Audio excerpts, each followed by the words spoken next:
19 minutos pasan de las 9 de la mañana y comenzamos con nuestra siguiente entrevista. Vamos a estar conversando con Manuela Dávila. Ella es la precandidata presidencial del Partido Comunista de Brasil.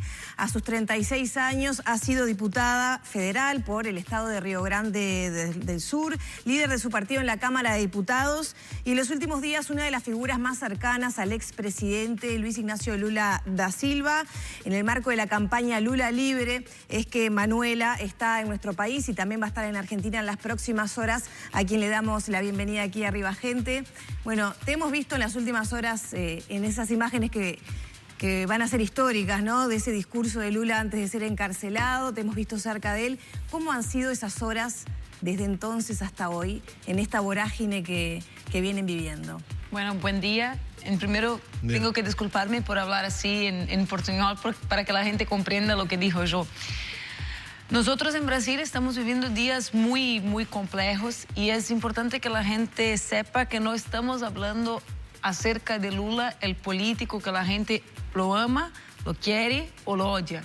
Estamos hablando acerca de un brasileño que es el expresidente más popular de la historia, que está en el cárcel sin ninguna prueba. Entonces, ¿por qué empiezo diciendo eso? Porque la gente puede pensar, bueno, ¿qué hace ella?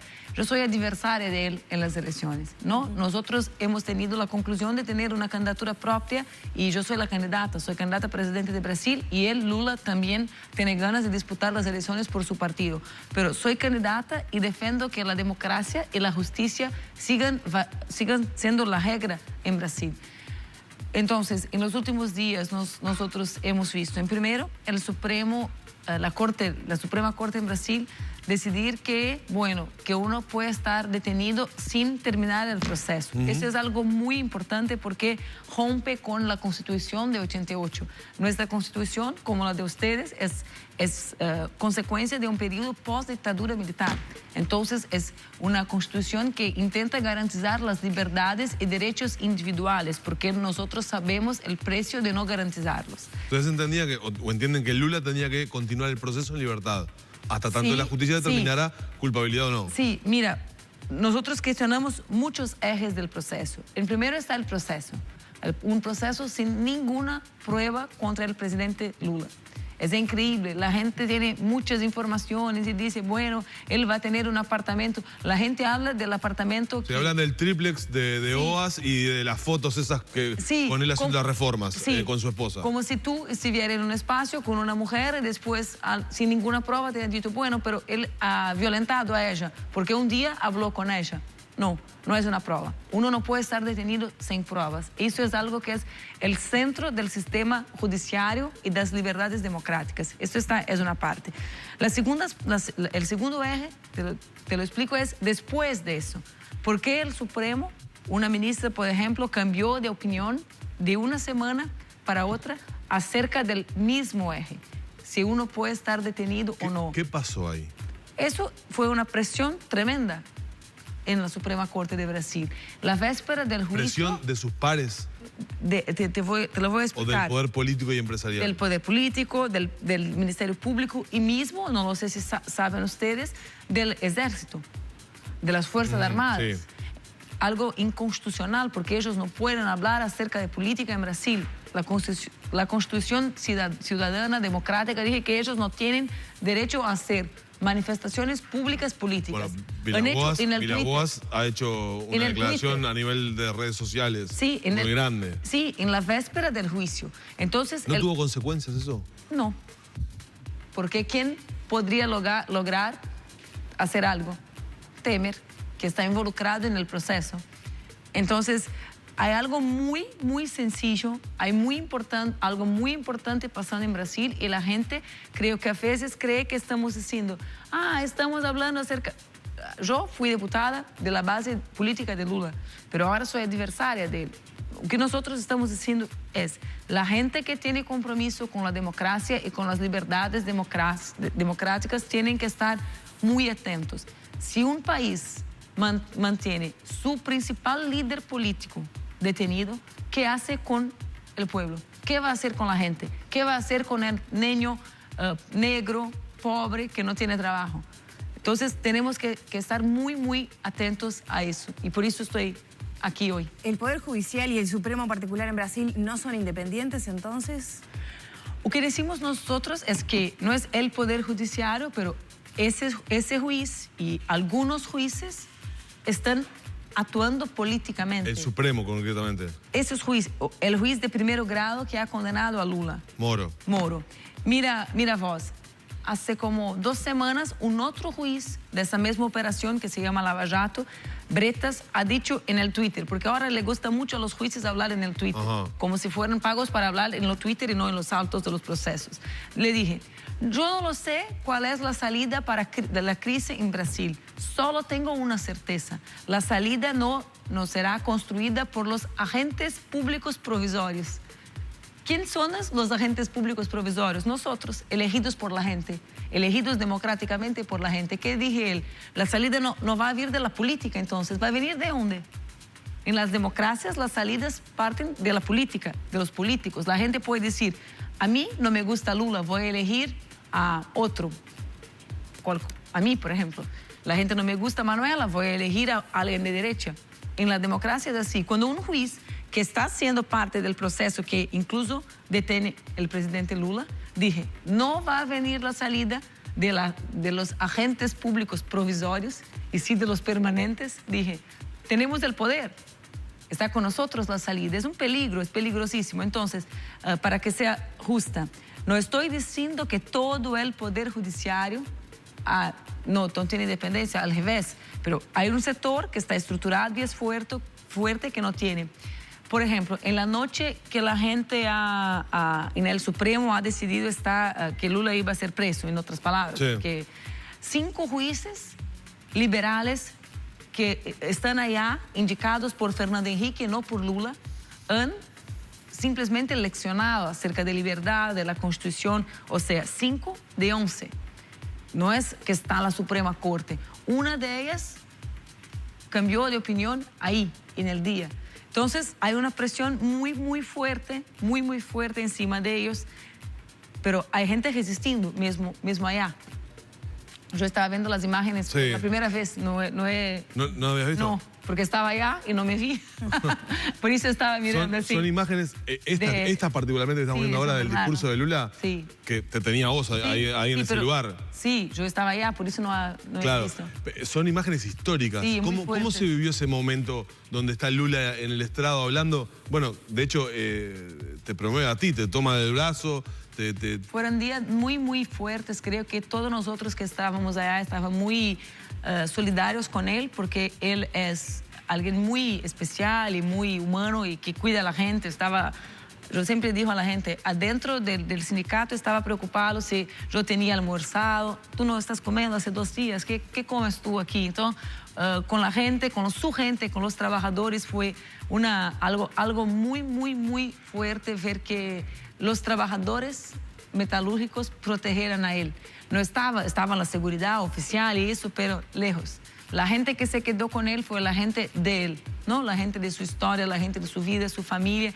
Y él tenía una serenidad, ¿se dice? Serenidad. Sí, muy indignado porque, bueno, se iba preso, ¿no? Pero una serenidad que sabía que era el único camino para tener en ese día, estar estar preso y no resistir. Era un día de mucha tensión, porque podría haber ocurrido un estallido social en Brasil ese día. Sí, pero él tiene muchísima responsabilidad. Y ese episodio también comprueba la serenidad de él, porque él... Podría haber agitado... Sí, él salió del coche y caminó por la gente, la sacando para que estuviera preso, para se entregar a la policía. Y sabía que la gente, él decía, no vamos a resistir, la gente se puso adelante del coche, no lo oía, y él salió del coche y fue, permiso, me voy a hacerlo. Entonces, yo creo que también el día que fue detenido Lula, también lo hace más grande todavía que era antes de eso, por la responsabilidad, por la responsabilidad con la gente, ¿no?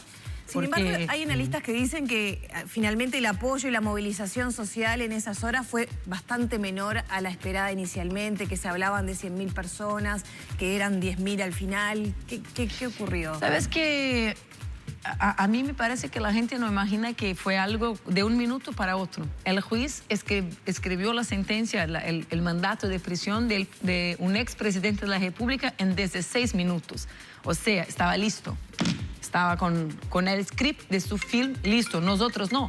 Él sabía lo que tenía ganas de montar, las imágenes televisivas, el juez. Nosotros fuimos sorprendidos con eso. Yo, por ejemplo, estaba en mi casa, era el cumpleaños de mi marido, estaba con él. Que los cumpla feliz, haciendo cómo va a ser preso. Entonces, para que uno salga de su casa con el trabajo, con los hijos, y en el viernes, no son todos que lo pueden hacer. Entonces, a veces creo que la gente tiene una visión muy lejos de la realidad del pueblo.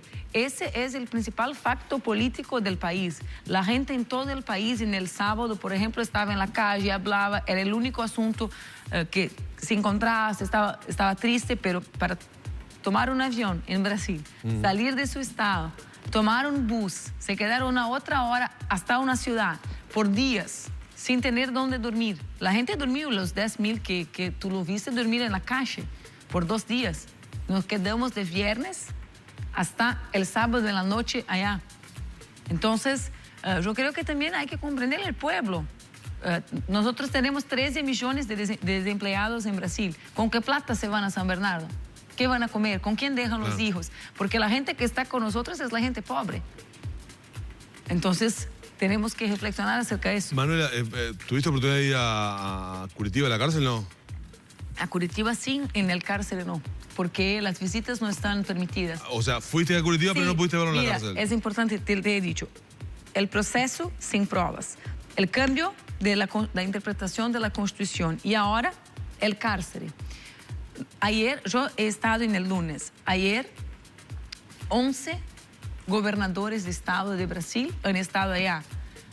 Uno de ellos, mi colega de partido, gobernador de Maranhão, de un estado de Brasil, fue juez federal por años. Y dije a la jueza, bueno, que se cumpla la ley. ¿Cuál es el horario que voy a visitarlo? ¿Qué día? Tú lo dices. La ley dije que tú me dijes qué día. Porque si no es un privilegio. La jueza dice, no hay un día, no hay una fecha, no hay un horario. ¿Por qué? Porque es prohibido visitarlo. O sea, descumplen también la ley acerca de las condiciones del cárcel de él. ¿Y la familia lo ha visto? La familia va a encontrarlo. Yo estaba hablando con la hija de él ahora, va a encontrarlo hoy. Hoy. En la tarde, sí. O sea que, salvo el abogado, me dije que me va a decir salvo el después. abogado, no ha tenido más contacto. Los abogados sí, todos los días han estado con ellos, pero él se quedó él, no lo sé si oyeron ustedes los audios del avión que ha trasladado él. Sí. Bueno, iba a preguntar por eso también. Audios oficiales. ¿Sabes qué? Era tan increíble que en la noche que he recibido yo no hablé acerca porque creí que fuera una montaje falsa, una fake news. Después, la Fuerza Aérea Brasileña le confirmó. ¿Qué pasó con esos controladores que tienen ese audio? Es para que reflexione acerca de la integridad física de él. Porque sabes que eso es algo que hacían con los militantes detenidos en Brasil, en Argentina, el vuelo la de la dictadura, muerte. el vuelo de la muerte. Bueno, eso. Cuando él ha llegado en Curitiba, la gente no hizo se dice en portugués, el cordón de isolamiento.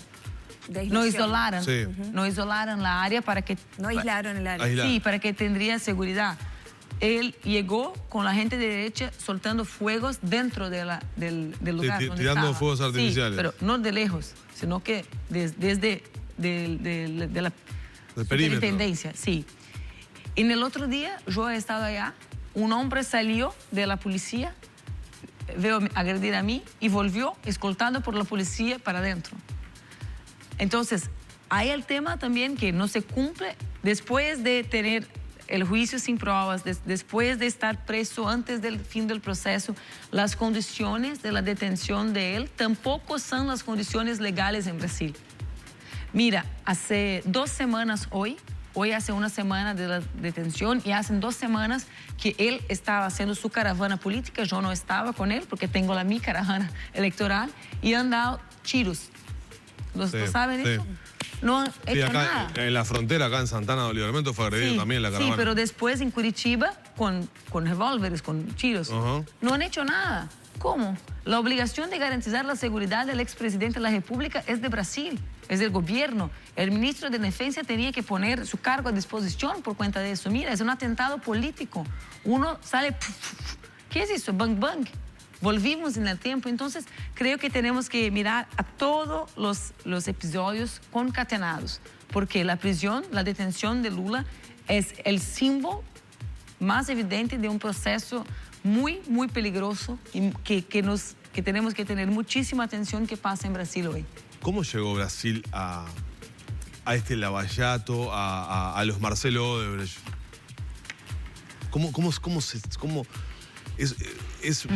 De alguna manera es el corrompimiento político? Bueno, nosotros hace muchísimo tiempo hablamos acerca del proceso electoral en Brasil. Incluso usamos y hablamos mucho acerca de Uruguay como una referencia de partidos que se relacionan con la Frente Amplia, por ejemplo. No solo la Frente Amplia que serve a nosotros izquierda, pero el tipo de relación de diálogo, los congresos, las alianzas políticas y no solo electorales. Entonces, hace como 20 años que defendemos nosotros que el sistema político brasileño, sobre todo acerca del presupuesto privado para financiar las elecciones, era muy malo. Entonces, un eje es ese. Otro eje es que Lula ha investido muchísimo en instrumentos de control de la corrupción. Entonces, por ejemplo, lo que se ve acerca de la Lava Jato, de la Policía Federal, el presupuesto para que existan esos espacios fue majorado por Lula. Mira, la ironía, él está detenido en un centro de la Policía Federal construido por él. ¿Por qué? Porque él puso muchísimo dinero en mecanismos de fiscalización y control de la corrupción.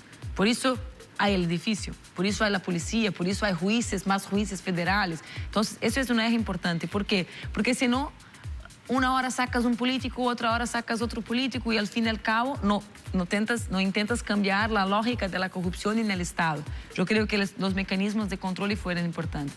Pero, mira, la Operación Lava Jato, que tenía una intención muy buena de combatir la corrupción, se quedó un instrumento político. ¿En qué momento? Y aquí no es una casualidad histórica, es una casualidad en mi concepción que motiva el cambio de la Operación Lava Jato. Y en el momento de la crisis económica. ¿Por qué? Porque en el momento de la crisis económica, el pueblo de Brasil con el voto popular ha escogido a Dilma. O sea, salidas que no son las salidas deseadas por el sistema financiero, por esos que dicen que teníamos que tener la reforma laboral, que tendríamos que hacer eso que han hecho, que es el fin del presupuesto para gastos sociales que Temer ha hecho, o que tendría que poner, por ejemplo, una reforma de las pensiones para sacar las pensiones públicas. Entonces, ellos empezaron con la crisis encima de Dilma, o sea, y después eso se quedando más largo. Entonces sacaron a Dilma, después han hecho las reformas esas ultraliberales y ellos no creían que Lula iba a seguir el primer lugar en las encuestas. Porque uno se queda todo el día con la gente hablando acerca del gobierno de Dilma y eso, y el tipo se queda en el primero o el virtual vencedor de todos los escenarios electorales, entonces el proceso también se agudiza encima de él. En resumidas cuentas, ¿esto es una movida económico-empresarial, entonces? Para mí sí, con una alianza con sectores, es siempre bueno que se diga sectores, no son todos sectores del Poder Judiciario. ¿Temer termina preso? Ahora estaba leyendo unos chistes en la internet porque dicen que quieren detener los políticos ladrones, ¿no? Y mucha gente de la derecha salió de los cargos en el viernes para concurrir a otro cargo. Por tanto, no tiene más inmunidad política para no ser detenido. Y ninguno está preso, ninguno está detenido. O sea, por la justicia real, tendría que salir preso. Por la justicia real, ¿no? Pero no lo sé qué va a pasar en la política para protegerlo. ¿Cómo continúa Todos esto? los amigos de él están detenidos, todos. salen, vuelven, pero están como con muchas pruebas, ¿no? Que es el relevante, si uno tiene pruebas o no tiene, con grabaciones y eso. El ex candidato de la derecha en Brasil, los audios de las grabaciones con él, Aécio, son casi un film. Uno no acredita que él tendría dicho cosas como ha dicho y que no esté preso. Por ejemplo, tenemos que tener a alguien para pegar la propina que se pueda matar después. Antes de hablar con la justicia se puede matar. Y está en el Senado, el senador de la República. Entonces, yo tengo razones para creer que, bueno, puede ser que sea detenido Temer, pero para eso la justicia tendrá que cambiar y empezar a prenderlos. ¿Cómo sale Brasil de esto? ¿Cuál es el paso siguiente? Ahora, bueno, hay recursos judiciales que se están trabajando para, bueno, excarcelar a Lula, pero ¿cómo sigue? Nosotros del Partido Comunista hace mucho estamos planteando que las salidas para la crisis económica y política de Brasil pasan por las elecciones. Ellos no parecen creer en eso, ¿no? Porque las elecciones, ellos en el año pasado pusieron algunas interrogaciones en eso, ¿qué vamos a hacer? Entonces, para nosotros es muy importante ahora, en este momento, centrar los esfuerzos en la libertad de Lula, pero también hablar con la gente acerca de la crisis que Brasil vive y que las salidas para esa crisis no son las salidas que los banqueros proponen a la gente. ¿Y tienen garantías políticas de celebrar elecciones con declaraciones como las que hizo Vilas-Boas? Intentamos tenerlas todos los días. Es eso. Nuestra lucha es tener muchísima atención con las elecciones y garantizarlas. Manuela, gracias por acompañarnos. Gracias. Sé que estás con una agenda muy apretada. Y por estas más horas. una vez, perdón por hablar así. No, se comprendió perfecto. Gracias por acompañarnos. Bueno. Manuela Dávila estaba con nosotros, precandidata del Partido Comunista en Brasil. También es legisladora o ha sido legisladora y ha estado en estas horas junto a este proceso que está enfrentando el expresidente Luis Ignacio Lula da Silva. Cerramos por acá.